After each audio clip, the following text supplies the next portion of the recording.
Welcome to Quilt-Cam, everybody. I'm Bonnie Hunter in the basement at Quiltville, Walberg, North Carolina, where it is more than 70 degrees outside.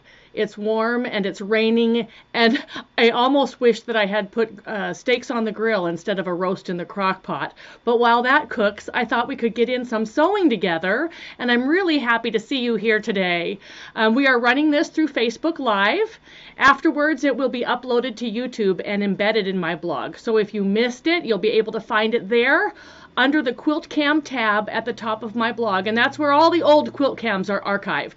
So we're really happy to be here today. Are you ready for Christmas? It's only a week away. Are you ready for Hanukkah?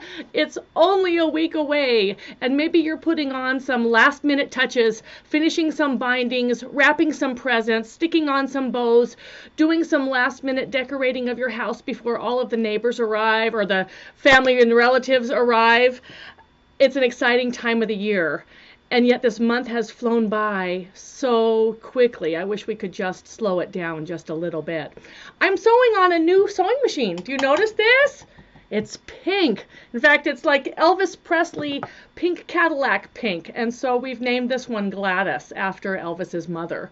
I was at the Antique Mall in North Wilkesboro, North Carolina with my girlfriend Mona, and the whole antiquing thing with Mona is like teaching a new kid new tricks, and we're walking through booth to booth to booth, and she spies it. She spies it down. I almost stepped over it. It was tucked underneath some furniture. The top of the case was off. The machine was kind of tucked under there, and she goes, "Machine! Machine!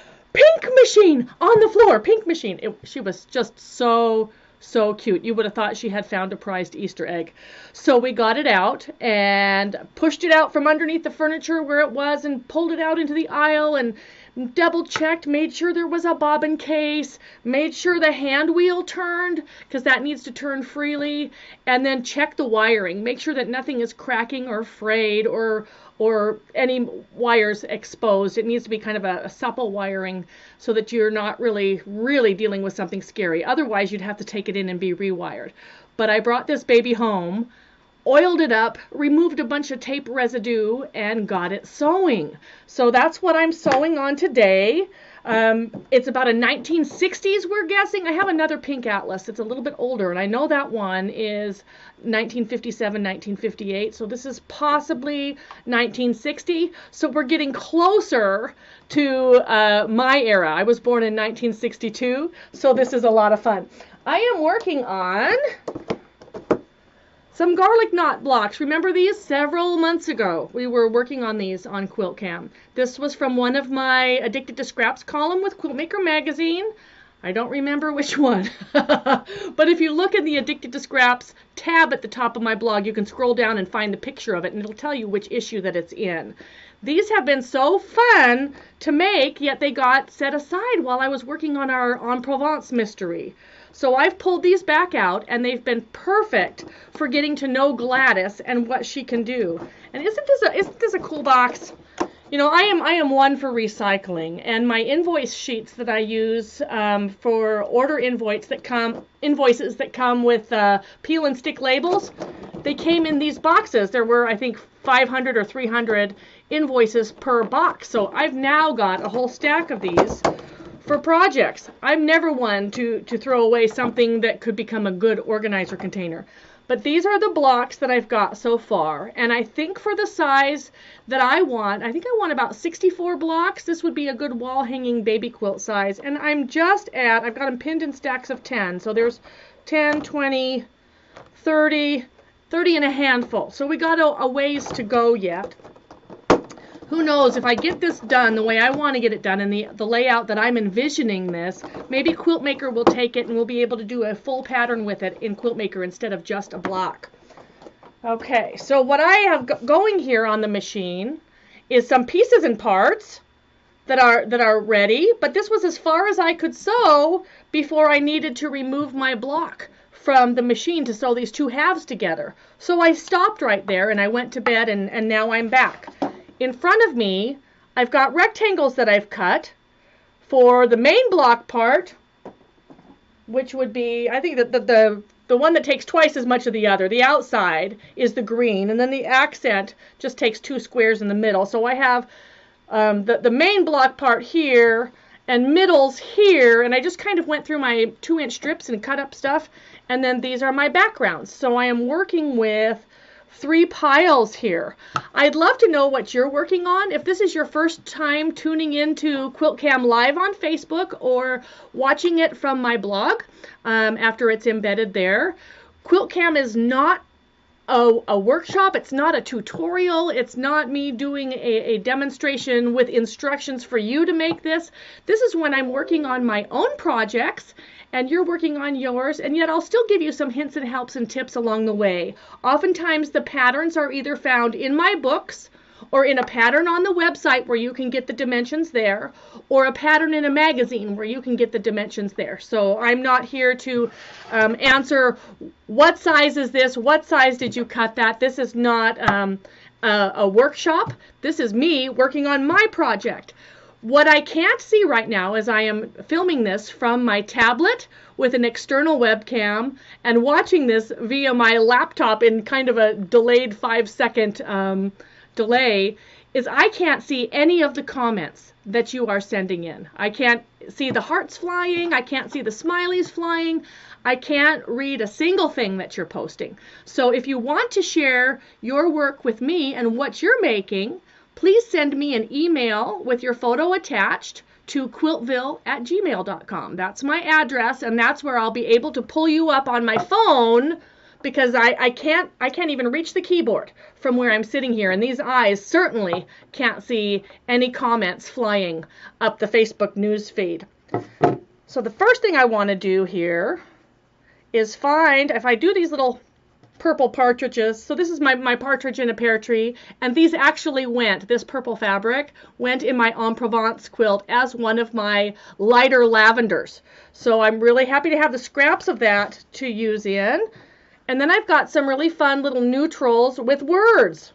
So I'm going to stick those in here, and then I need to find a color that might be a good accent. And oftentimes the color I choose is not what's in the fabric itself. It might be something totally unrelated. This is kind of a busy fabric, so I might look for something that's a little bit more solid, or maybe a stripe or a plaid, since this is a print. So I'm just going to flip through here. Ooh, how about lime green? It's not any lime green in this lavender fabric, but I like it next to here. So that's what we're going to do. I start with 2 strip sets. You can start with rectangles and squares, but I like to work with strip sets and then trim them down.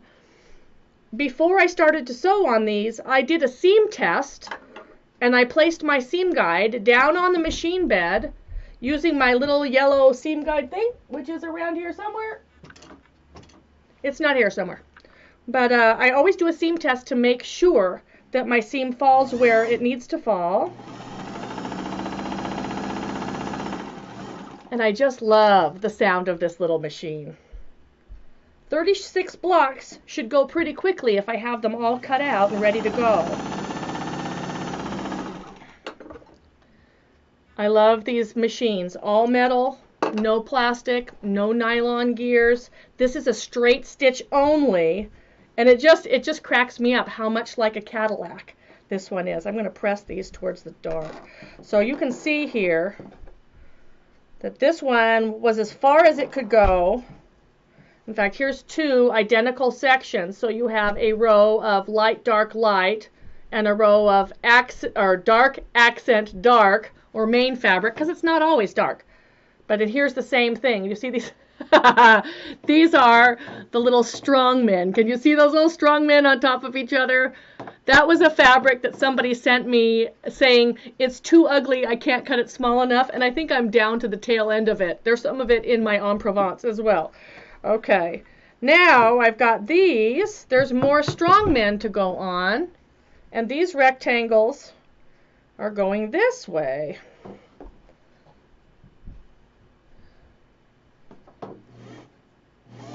I think I need to tighten up the belt just a hair on this machine. It wants to slip just a little bit. I'll adjust that another time. You shouldn't ever really have to spin the hand wheel on a machine to get it going. Okay.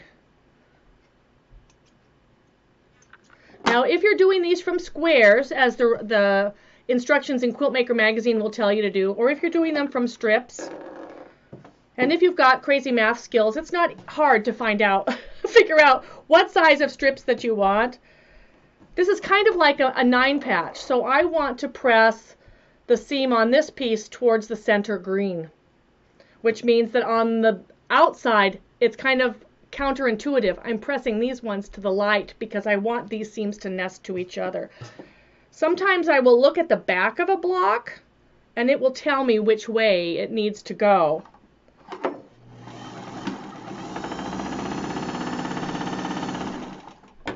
Okay. We're going to pick up the phone in just a minute. Hopefully you can hear me. I don't even know if there's audio on this thing. If there's no audio, somebody please send me an email. quiltville@gmail.com. Okay, so now here's these two guys. So this is how this comes together, and you can see you've got that little accent 4 patch in the center.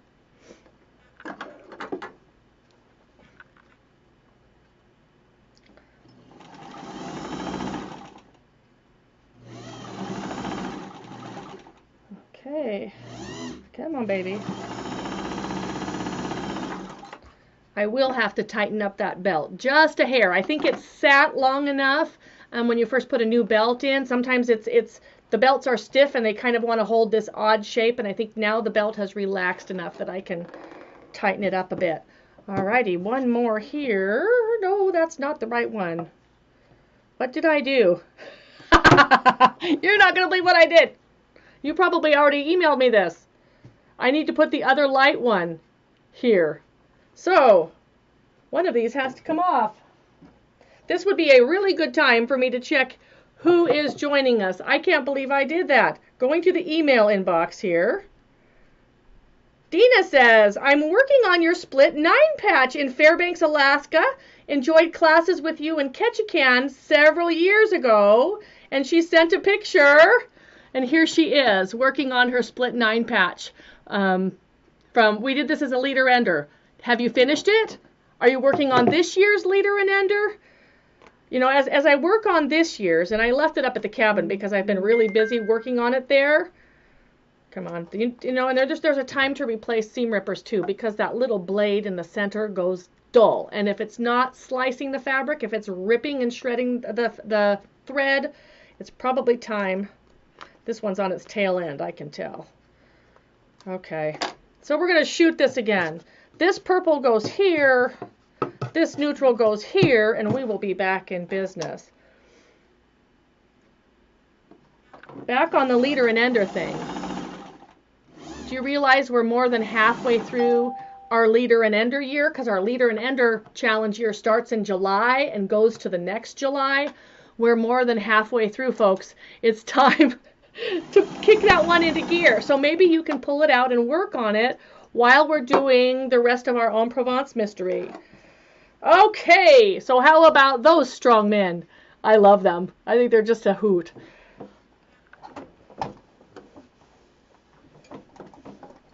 This leftover gray was what was left after cutting out the backgrounds for the pumpkin quilt that I just finished. And it was the pumpkin quilt with the gray and the orange string pumpkins was just accepted by Quiltmaker magazine. So as soon as I finish the binding on the sleeve on that, off it goes to Quiltmaker, and you'll be seeing that in a fall issue.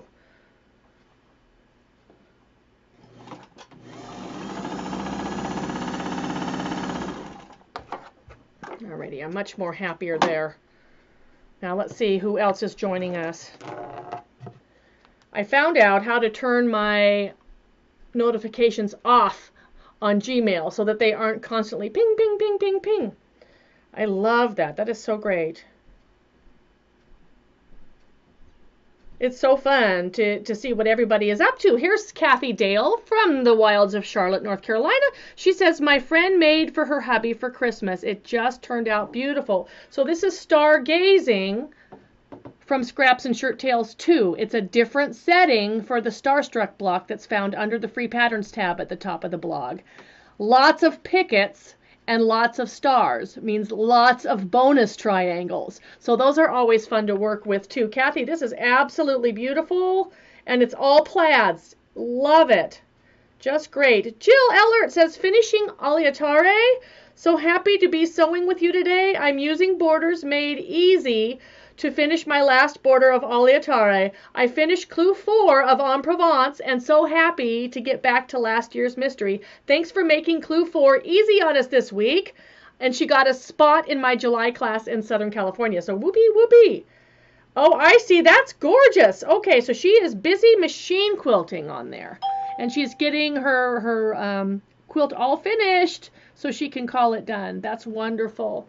One thing I forgot to mention, and this is a totally Bonnie thing, I made sure that the phone was charged up, but when I went to turn the tablet on, it was at 39%. So it's likely that Quilt-Cam will only go until the battery on the tablet runs out. But we'll take it as far as the tablet will take us. Right now it says it's at 31%. We're moving down there. Here's a message from Angela who says, hearing you loud and clear, enjoying Clue 4, see you soon. Here's Garden Party, still needing a binding. And I'd say, you know, bindings are one of those things I love to cuddle up in the evening and so on when it's cold outside. But she's out in Arizona outside of Chandler, so I don't think she'll be snuggling under a quilt anytime soon. But here's Angela's Garden Party from Adventures. No, sorry, that's not Adventures. From Addicted to Scraps.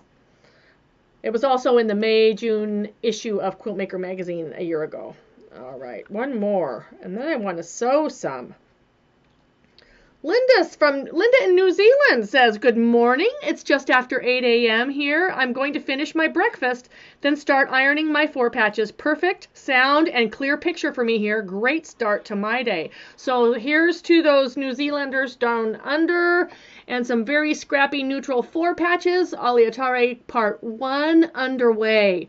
I love my Part 1 4 patches so much. They used up some really odd, hang around for a long time, 2-inch strips. And it came to needing to cut more neutrals for this project, and my neutrals were like non-existent. I mean, they have been so picked through that the only shade really left is that brown paper bag. It's neither light, it's neither dark. It's just that mud color. So I went through over the last couple of days, and I pulled a bunch of fat quarters that were maybe half a fat quarter, maybe something that's been sitting around for a long time, stuff I wasn't sure what I wanted to do with, and I spent this afternoon cutting 2-inch strips. I have a mountain of 2-inch strips now to start 2017, and I'm so excited because I'm pulling new fabrics into my scrap stash, and that keeps everything new and interesting. So don't feel like you have to sew only from your scraps. Every once in a while we get tired of sewing with the same old stuff. And that's when swapping with others and pulling in new fabric, even if it's from a new fat quarter, can make your project that much more fun and hold your attention on it. So now I've gone as far as I can on this one. I'm going to lay out another one. Here's another lavender that's from my En Provence quilt. Just the tail end of a 2-inch strip from that Clue number 3 4 patches. So I'm going to lay these down, and then I need to figure out something that can go in between them, and I'm looking for something weird. I want something, ooh, that's not too shabby. How about maybe an aqua in there? That's kind of fun. And then I need to pick a neutral, and I like this one that's right on the top. It says, I like you, I like you, I like you, I like you, and that was a gift from a student. I like you too. Alrighty, this time we're going to sew these in order. I'm going to leave this one off to the side. There's a bird chirping outside my window. Don't they know it's December? I actually woke to birds chirping outside my window this morning. It's like they're mighty confused. And yesterday when we were driving through Virginia, it was warm enough that there was a groundhog out in the field. It's not Groundhog's Day yet. Okay, now that's as far as I've gone on those. So that's where these 2 blocks start to tag team each other. I'm going to press this one. Remember, these ones are being pressed to the light. And I love this fabric too. This was a gifted piece. This, I'll show you just a second. Get that going the right direction. This one came from Brenda, and it's all Three Stooges quotes. So it says, whoop, whoop, whoop. It says, oughta, I oughta, why I oughta, whoop, whoop, whoop. So Three Stooges and Partridge in a Pear Tree. Very fun. So I was thinking about this just earlier as I was cutting up all of those neutral strips into 2-inch strips, that everybody seems to have a style. I don't think I have a style. I think that I will sew with anything if it stands still long enough for me to cut it into strips. You know, some people are strictly reproduction style, or some people are completely modern style, or some people just do solids, or whatever it is. I think that, nope, I want it all. I want to play with it all. I want to cut it all up and sew it back together. So I'm going to trim here. Whenever I'm sewing from strip sets like this, and if I want to figure out how I'm going to do strip sets, I count the number of repeats, the number of subcuts I'm going to need. So let's say I need 4 4.5-inch cuts. Okay, so that would give me a 10-inch strip, right? No, 4 2.5-inch. What did I say? 4 2.5-inch subcuts would give me 10 inches. And if I want to do it as a strip set, I'll add a 1/2 inch to 1 inch longer, just so that I can trim some stuff up and make sure that I have good square corners. So that's how I do the math to figure out if I'm going to strip something. Figure out the number of subcuts you need across the strip set and add 1/2 inch. And that should, of course, that 1/2 inch is approximate. You just need enough to have just a sliver left off of each end. So there's not a lot of waste, but there's enough that you can get some really nice clean units. And I don't even have a trash can under here. Put it over there. Oh, and I need to show you this. I don't know if you can read this. If I put, let's see, we'll put something solid behind it so that you can see it. Can you read that? This is my new ruler. This is the prototype that came in the mail, and they're being manufactured right now. And after the first of the year, they will be available on the website. They say BonnieKHunterQuiltville.com. If it's still ugly, cut it smaller. I love this size. This is my favorite size, and I've picked them up from different shops over the years, and I've had some gifted to me, and I love them. And I thought, well, why can't I carry these at my own lectures and workshops? Because we do a lot of small cutting, and it's perfect for working with small stuff like this, where even a 6.5-inch square would be too big. I just love this. So this one is 2.5 by 6.5, and it will be available in the Quiltville store after the first of the year. We've also got the playing cards. Should be in after the first of the year as well. We've sold out of those so quickly, and it takes a couple of months to manufacture more batches of those. So those we'll be looking forward to those in January. And of course, the essential triangle tools. They are on their way. They are on the truck. I expect them at the Yellow Freight Depot this week. The envelopes are ready. The labels are ready. The invoices are ready. Everything's printed out. It's all in order of how those orders came in, and they will start being filled as soon as we get those rulers from Yellow Freight, and we're waiting. Yellow Freight will call me as soon as they're in, and we'll go pick up that pallet. We've got 4,000 rulers coming. So we're really excited about that. That's finally going to happen. So never fear. If you've done previous mysteries with me before and you don't have the essential triangle tool, if you have the easy angle and the companion angle, or the equivalent, because every manufacturer has their own, just follow their manufacturer's directions for how to make the units in the size that I give you, and you'll be just fine.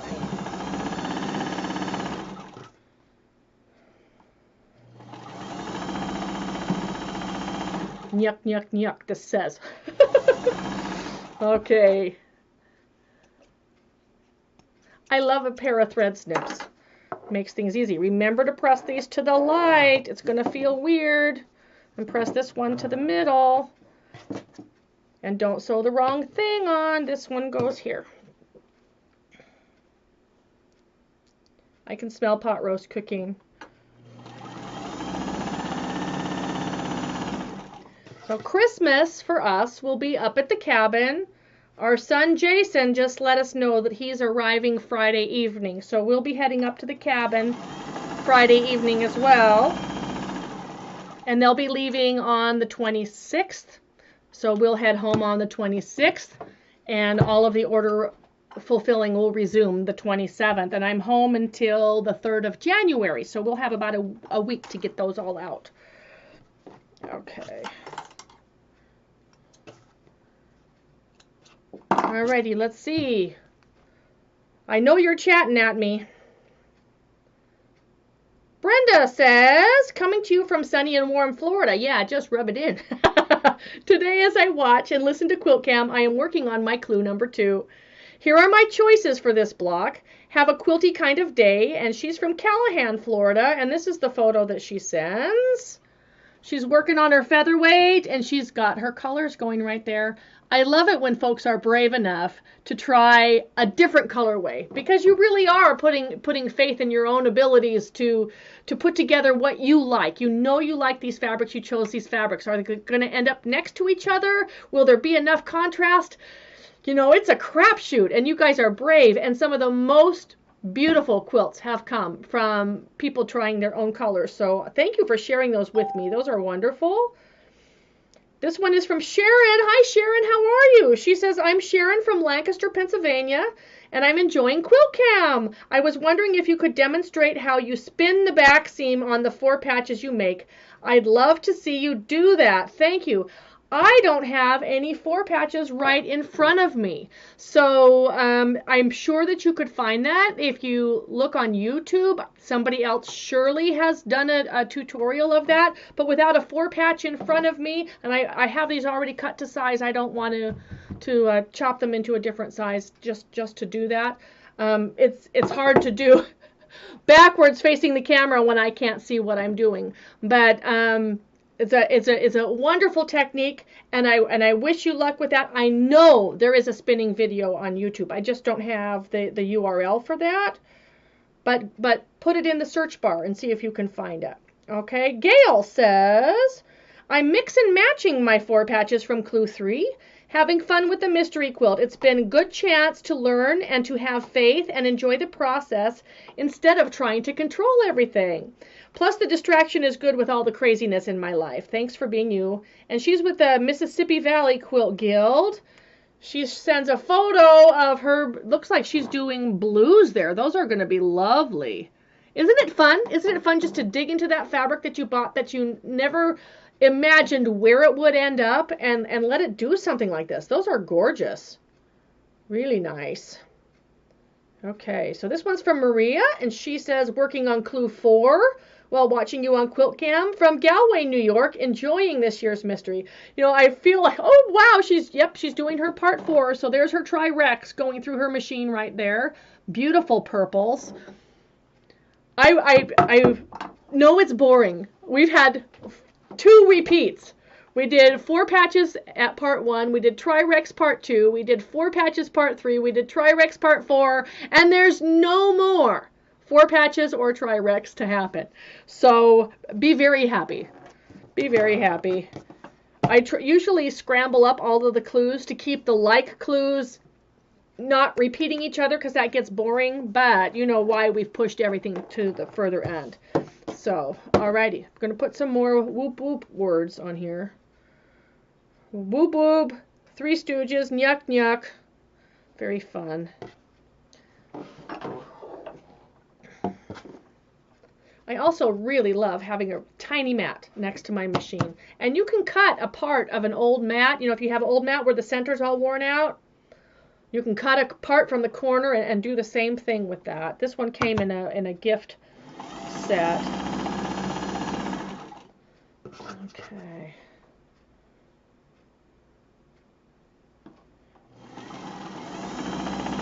If you had to describe your style of quilting, if somebody were to give you a label as a quilter, what would it be? If somebody were to give me a label as a quilter besides trash quilters are us, what would it be? My girlfriend Tanya accused me once or labeled me once as taking the trash can approach to quilting. But you know what? I have the most fun doing it, so I make no apologies.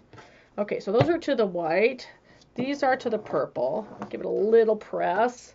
My iron is just off here to the side. Sorry about that. And then I do take my 2 little strip sets and put them right sides together so I feel those seams nest. Okay. And our trimming ruler went where? Over here. So there's my little edge. My blade on my Martelli cutter. I really like the Martelli or ergonomic one when I'm sitting down and cutting because it puts my wrist in the right position. But the blade is just killer dead on that one. So I grabbed this one last minute. So it feels kind of weird cutting here. These rulers are just the greatest because it has the grippies on the back and the little circles are tiny. They're sufficient, but they're not big black circles that hide where you're trying to cut. We're going to nest that seam there.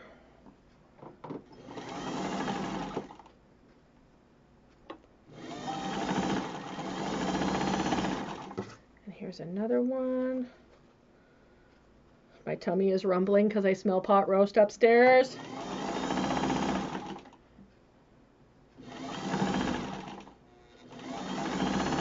If I had my choice, most of my quilts would be queen size because I figure the people I give them to are most likely going to want to sleep under it. They're most likely going to want to put it on a bed, on a couch, snuggle it on the whatever, beanbag chair or whatever. So I tend to make them too big. So this is really going to be odd for me only to make this the 6x6, 36 blocks, baby quilt size. That's what I think. Who knows? If it doesn't look right, sometimes more blocks needs to be in there just because the repeat of the pattern looks better. Okay. So this one, Darlene Webb says, Sunday afternoon, I'm so happy I found Quiltville, my happy, scrappy place. Many blessings. Wow, you are busy, my girl. So she's got here, and there's her photo, her photo's right side up. So you can see all of her parts for En Provence right there. And if you haven't yet, please, if you're waiting to start En Provence, please print the clues as they go. You're definitely going to want to print them before the end of January because then it becomes a download in the Quiltville store. So even if you're not sewing now, print your clues so you can save them for later, or just save the PDF to your computer so that you can print it later. These look wonderful. Look at all those wonder clips. You're going to need some more. She's also showing us, oh wow, look at this log cabin. She has been so busy. Those are tiny. What size are those blocks? That is so gorgeous. I love how you included some lighter blues and other fabrics in your neutral side. They're not just all cream. You've got some lighter colors going on, and it just adds so much interest. Look at that. Let me see if I can biggie just a little bit so that you can see her blocks. I think log cabins will always be amongst my favorite. Log cabins and Ohio Stars. You know, they're right up there at the top of my list. Those are beautiful. And as I continue to biggie size, I can see that there's some blocks with purple, there's some green, there's some blue. She's got everything going in here. That's a total scrap bagger. Just beautiful. Thank you for sharing that. Okay, and further down we have Susan Erler who says, Quilt-Cam leaders and enders. Thank you so much for having Quilt-Cam this afternoon. I better check how much battery we have. We're at 21%. We may be able to go another 10-15 minutes. Okay. She says, thank you so much for having Quilt-Cam this afternoon. I'm working on a different leader ender project. It's elongated hexagons and triangles on either side. Oh, so yeah, I call those X blocks. She says, or hatchet blocks. I will say, though, that after completing Orca Bay and now the mystery, that these pieces feel humongous. The blocks are 4.5 inches finished. So this is what she's talking about. And you often see blocks like this in album quilts. People put their name on either side of that little center strip. but it makes a really fun pattern when you put those together. What a great way to use up your scraps. She says her fiance will be staying with her through the holidays, so I won't be working on clues again until after the new year. But at least you have somebody to kiss under the mistletoe. That's wonderful. She says, have a Merry Christmas and Happy New Year, and you too, Susan, and for your honey. Tony says, watching Quilt-Cam and finally got to start the mystery. Just finished my goal of 6 quilts for grandkids. Pictures will be coming after they are gifted. And she's got a picture of her workspace here. So she's busy. And of course, she caught my face in a not very attractive manner. But thank you so much. Anytime that you're talking, people are taking pictures during a lecture or during a workshop or whatever, they always get you kind of crazy. That looks wonderful. And I like how you've put everything in a binder, so that you can just flip your pages. Can you see that she's got her en Provence directions down there on the in a binder so she can keep track?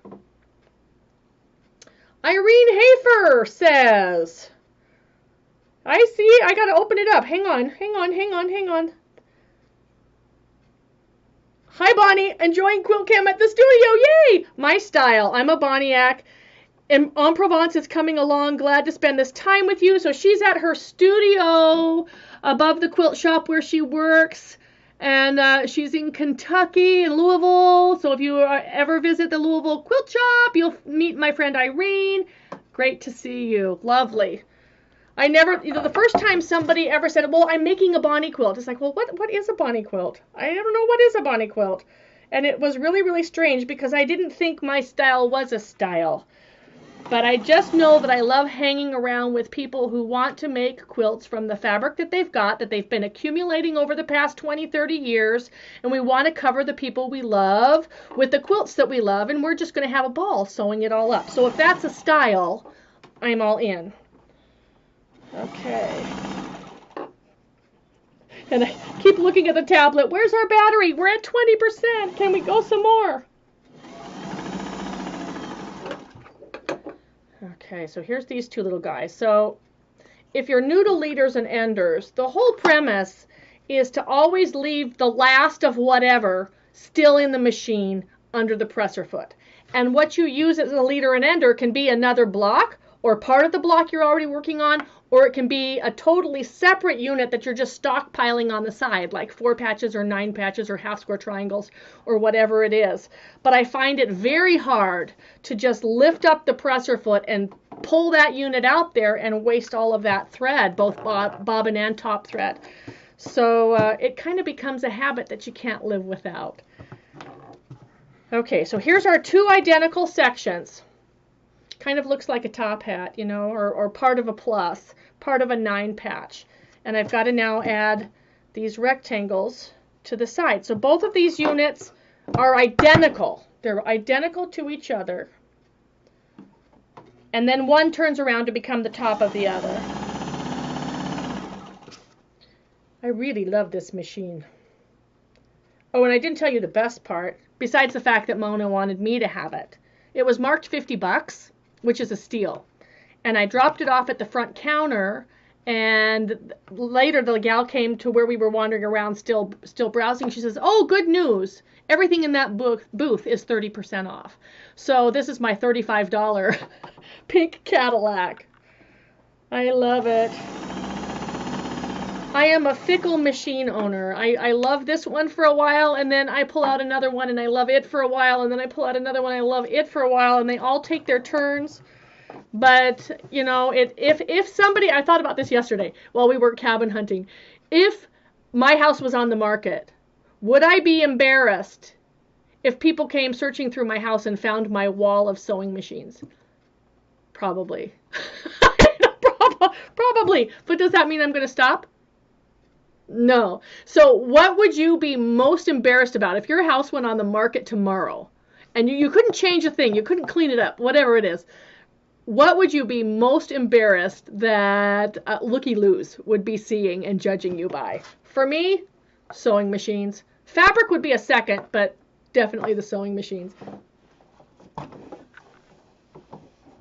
Okay, so here's our Three Stooges background in the partridge in the pear tree, purple in the lime green stripe. I think I'm happy. Okay. Back to here. All the way to the top. Chris says, wait a minute. It didn't do that one. There it is. More was coming in when I hit it. Binding with the Bills from Chris Mary Smith. So wish I could finish up Clue 4, but Christmas gifts must be completed. Thanks so much for all you do, including this fun time. And she's got a picture of some binding that she's doing, and I can tell from this photo, I don't know if you can tell down here, come on, that she has sewn it to the back, and then she's flipping it to the front to top stitch it down. Now, this was a topic of conversation that was happening on our Open Studio group earlier today in Facebook about different methods for doing machine binding. And are you happy with how it turns out? What's your secret? I think that the more you do it, the better it gets. I'm a hand binder only because I can't control what happens on the back side of my quilt. I can get the stitching to look nice on the top, but when I look at the back, the bobbin thread it's wobbled all over from the binding to the quilt, from the binding to the quilt. So I think a way to handle that would be maybe a specialty stitch or to do the flange thing. But if you're a machine binder and you have a secret, go ahead and email that to me too, because I'd be happy to share that with readers. We're going to pull out another, we've already used this fabric once. Let's use something else. And I'm watching, there should be a little alarm that comes up on the tablet. Oops, you are dangerously low, and on power, and at that time we will call Quilt-Cam a go. Hopefully we'll be able to do this one more time before I fly off to Arizona on January 3rd. We are at 18%. Okay, so we need a color. This is kind of a turquoise little swirl, looks like Beetlejuice swirls. What do we have here that can go with that? Ooh, how about a hot pink? I think I like. It's either that or, see, because that swirls are kind of busy. So I'm not that picky. I just go through here and see what I've got. And it needs to contrast, and I don't have any more lime green. I think that pink's going to do it, in which case then we have to pull a background. I just cut up a bunch of random stuff. That looks that's boring. Oh, I think we like these. Okay, so this was this fabric that looked like it was from a pattern catalog. So it had all the sizes of the dresses and stuff like that. And it doesn't really match this, but this isn't about matching, right? This is about sewing it up and letting it do whatever it needs to. Okay. 36 blocks. Should be easy to get these done. But while I was in the shower, yes, I do a lot of quilt designing while I'm in the shower, things come like this. Okay, what if I put them on point? What kind of design would it make? If I put them with an alternate block, what would it look like? If I put them on point with a sashing and cornerstones, what would it look like? If I set them on straight set with no sashings or whatever, would I want them going the same way, or do I want them to make circles? And sometimes you just have to play with them to find out what they're going to be.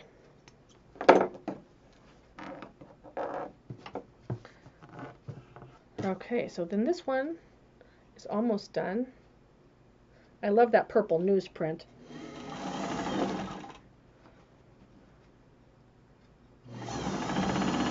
My purple strips are happy because I had to pull in some new ones to do the 4 patches for En Provence. So, oh, that's not going to work. This is what we call shift happens, and I need to fix it. I'll show you. Shift happened in Quiltville. Do you see that seam allowance went to like nothing? So we are going to fix that. But while I'm picking this out, let's see who else is emailing in. Beautiful. Liz Codner says, Liz in Kentucky finishing up Christmas ornaments today and watching Quilt-Cam and then back to clue number 4. So she's working on some, oh, cute. I'm biggie. Oh, those are cross stitch. And I see that it says on there the year 2000. So it only took you 16 years to make these. But it says, let's see, be to virtue's way inclined. And it says MGC 2000. Those are beautiful. I'm so happy that you are pulling those things out. That's wonderful. Great job, Liz. And Anita says, trucks and dinosaurs. Yay for Quilt-Cam today. Working on 2 quilts for a 3.5-year-old who outgrew his baby quilt. Was going to do dinosaurs on one side and trucks on the other, but decided the quilting would distract from the pictures. So now it's 2 separate quilts and a bonus dinosaur fabric book. Isn't that just the way it goes? Loving the mystery quilt, doing it miniature sized in hand-dyed fabric, using navy as my neutral. Oh my word. I can't wait to see. Thanks for all you do. And she's in Illinois. Oh, isn't that cute? So this is the front of the dinosaur book. Perfect for a 3.5-year-old. And then her other clue. Bingo, come here. Oh man, so these are mini-sized units with the navy as her main background. This is just going to be out of this world. I cannot wait to see it. I cannot wait. Cannot wait. Cannot wait. So on my list of things to do is before we head up to the cabin on Friday, of course the clue will already have been released and everything like that, and we'll be ready for the next Monday. Now, tomorrow, is our Mystery Monday link up for part 4. And this is what I need to tell you. For those of you who haven't figured this out yet, it's hard to get some things to be understood. And I try my best, and sometimes I have to reword things because what I will understand a certain way, somebody else will understand differently. I use the same link up for giveaways and for linkies, but they're not the same thing and they don't run the same way. For instance, on the giveaway, even though you click the blue button and you put in just your name and your email address and leave the other fields blank, that's for giveaways only because I don't need a URL to link to your site. If you are linking up on the Mystery Monday link up, you must have a blog, a Flickr page for your photos, or an Instagram account for your photos, or a Google Plus for your photos or posts, or a Pinterest. Okay? Those are your 5 options right there. If you have neither of the above, you cannot participate in the link up because there's nothing to link to. All we get is this little thumbnail of your photo, and when people click it, it goes nowhere, and you're unable to send people back to the link up to help our link ups be shared by everybody. So you can either quickly and for free get one of these 5 or not do it.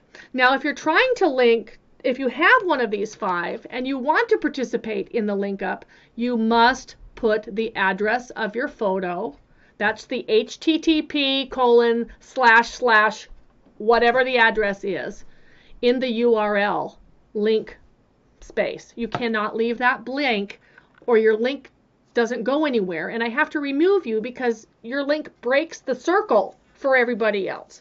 So just remember, even though the blue button looks the same, giveaways are one thing, link ups are another. I just use the same format and the same website to do both.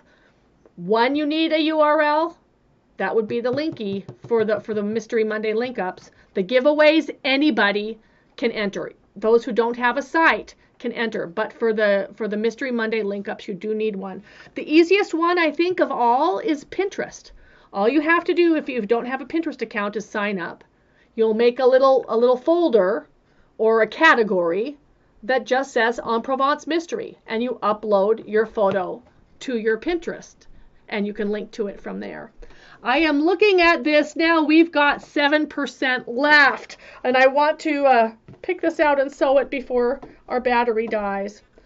I can't believe that I didn't get the tablet charged. I was so concerned about charging the phone. And I can't plug the tablet in because the camera, the external camera, is plugged into the USB port on the bottom of the tablet. So there's no way to charge it and to run the camera. All right. I think we're backed up there. We're going to re-sew this part.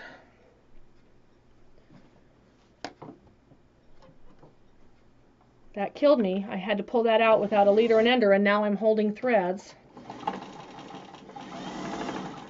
Okay, got it. Okay, then this one. Do this. My house has gotten extra quiet because the hubby has gone to play tennis. And the son is off doing something else. Oh, and there goes my battery warning. Okay, so I'm going to click OK on that. And while the battery warning is winding down, this is where we're going to end Quilt-Cam. I want to wish everybody a super, super Merry Christmas and a wonderful Hanukkah. However you celebrate, let it be with people that you love the most.